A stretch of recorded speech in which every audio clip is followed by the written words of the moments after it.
Actually फौजी की जिंदगी ना एक जिंदगी नहीं पहरेदारी होती है। एक सतर्क जिम्मेवारी। और इस जिम्मेवारी को एक सोल्जर कैसे निभाता है ये पूरा देश जानता है। बात सिर्फ पैसे कमाने की होती तो और भी ऑप्शन थे हमारे पास। पर ये जो वर्दी मैंने पहनी है ना, इसे कोई आम इंसान खरीद नहीं सकता है। इसे कमाना पड़ता है। इसकी कीमत चुकानी पड़ती है। पहले घर का खाना हमें अच्छा नहीं लगता था। माँ परेशान रहती थी कि क्या बनाऊं इसके लिए। पर माँ, अब मैंने लाइफ के टेस्ट को चख लिया है। बाहर तुम्हारी चटनी की वो चटक नहीं है और ना ही ठेकुए की वो मिठास। पहले जब सुबह नहा धोआ कर नया कपड़ा पहनता था तो तुम्हें दिखाता था, माँ देखो ना कैसा लग रहा हूं मैं। टी शर्ट अच्छा लग रहा है ना। अच्छा ये पैंट पे कुर्ता पहनूं या टी शर्ट। पर माँ अब यहाँ कोई टोकने वाला नहीं है और ना ही बाल में कंघी करने वाला। हिलार पे जो तुम काला टीका लगाती थी ना, आज उस पे किसी की नजर लग गई है। जिंदगी जैसे बिना सेल्फ वाली बाइक सी हो गई है। जब भी स्टार्ट करना चाहता हूँ स्टार्ट ही नहीं होती। पहले घर से बाहर जाने को मन करता था, पर अब बाहर इतना रह लिया कि घर जाने को मन करता है। जिन हाथों में गोली डंडे और कंचे हुआ करते थे, आज उन्हीं हाथों ने इन सांस पकड़ रखा है। पहले हमें भी ठंडी लगती थी। 4 बजे भोर में उठने का मन नहीं करता था। मन करता था कि 2 घंटा और सोते रहें।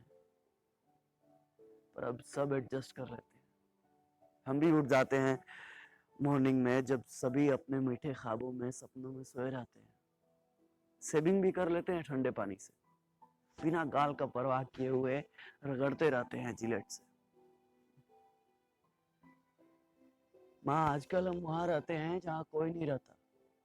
कभी -20 डिग्री में तो कभी जंगल में। कभी चाइना के आसपास तो कभी पाकिस्तान के आसपास। मेंटली एजाइल और फिजिकली दोनों फिट। साला कितनी खुशी होती है ना जब 10 दिन की छुट्टी पे घर आते हैं। कभी बुआ के घर तो कभी मौसी के घर, कभी इधर तो कभी उधर। कभी खुद को समय दे ही नहीं पाते। मिलते ही रहते हैं जिंदगी भर लोगों से। लोगों से मिलने के चक्कर में कभी खुद से मिल ही नहीं पाते हम। फौज में काम करते करते हम इतने सिंसियर हो जाते हैं कि पब्लिक ठगना स्टार्ट कर देती है। 10 का सामान 20 रुपए में बेचते हैं दुकान वाले। कनपट्टी के पास छेहर बाल देखे नहीं कि सामान का रेट बढ़ जाता है। क्योंकि वे जानते हैं कि ये फौजी लोग हैं, बार्गेनिंग करना नहीं जानते। और सच कहें तो हमने कभी मोल भाव करना सीखा ही नहीं। बस हर सिचुएशन में एडजस्ट कर लेते हैं। जो दोस्त हमें दोस्त समझते थे, आजकल वो हमें कैंटीन समझने लगे। लेकर कार्ड और दारू से ज्यादा हमें किसी ने समझा ही नहीं। एक तो कभी किसी का फोन नहीं आता है, और फोन आता भी है तो सिर्फ ग्रोसरी आइटम के लिए। किसी को फेयर लवली चाहिए तो किसी को हॉर्लिक्स, तो किसी को अमेरिकन टूरिस्ट का बैग और किसी को स्पोर्ट शूज। पहले पूछते थे कब आ रहे हो, होली में आ रहे हो। अच्छा, होली में आ रहे हो तो एक मेरे लिए आरएस लेते आना। वैसे भी बिहार में दारू बंद है और कैंटीन के दारू में बहुत नशा है। 4 दिन तक सोते ही रहते हैं। अभी घर पे 4 दिन ठीक से पहुंचे हुए होता नहीं है कि जनता सवाल पूछना शुरू कर देती है। कब जाना है, कब की ट्रेन है भाई, कब जा रहे हो। इतना सवाल, इतना सवाल तो साला खुद से हमने कभी पूछा ही नहीं जितना बगल वाले पूछते हैं। एक तो कम उम्र में ही आ जाते हैं डिफेंस लाइन में और कट जाते हैं सोशल लाइफ से। कभी किसी के शादी में नहीं जा पाते, कभी किसी के फंक्शन में नहीं जा पाते। शिकायतें सबको रहती हैं कि हम नहीं आते हैं। पर क्या करें, अपनी जिंदगी को बस एडजस्ट कर लेते हैं। अपने पर्सनल लाइफ को सोशल लाइफ से कनेक्ट ही नहीं कर पाते, क्योंकि फौजियों का कोई सोशल लाइफ ही नहीं होता। अरे कंफर्म टिकट की तो दूर की बात है, साला 3 महीने पहले छुट्टी तो कंफर्म है। और हाँ, ये सब हम कुछ बोल भी नहीं सकते, क्योंकि फौजियों के लिए छुट्टी एक प्रिविलेज है, मौलिक अधिकार नहीं। जितना हमने संविधान को समझा है ना, उतना संविधान ने हमें समझा ही नहीं। हमारे अधिकारों में टर्म एंड कंडीशन अप्लाइड कर दिया गया। सेना में पॉलिटिक्स नहीं है, लेकिन आजकल सारा पॉलिटिक्स सेना पर ही होता है, क्योंकि घर घर में हॉर्लिक्स से ज्यादा पॉलिटिक्स चलता है। अब क्या फर्क पड़ता है भाई साहब को कि बगल में 4 घंटे से कौन खड़ा है। जब कंफर्म सीट नहीं मिलता ना साहब, तो बाथरूम के बगल में कहीं भी सो जाते हैं, कहीं भी मतलब कहीं भी। ऐसे तो हमने कई बार अपने कंफर्म सीट पे लोगों को जगह दी है, अपने साइड लोअर को मिडिल अपर पे एक्सचेंज भी किया। कई बार तो हम खड़े भी हो जाते हैं, मगर दिमाग नहीं लगाते, जज्बात को समझते हैं।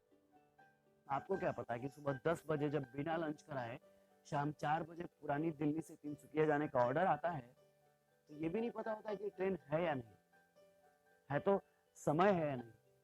बस हाथ में वारंट का एक हरा पन्ना होता है जिसमें फ्रॉम और टू लिखा होता है।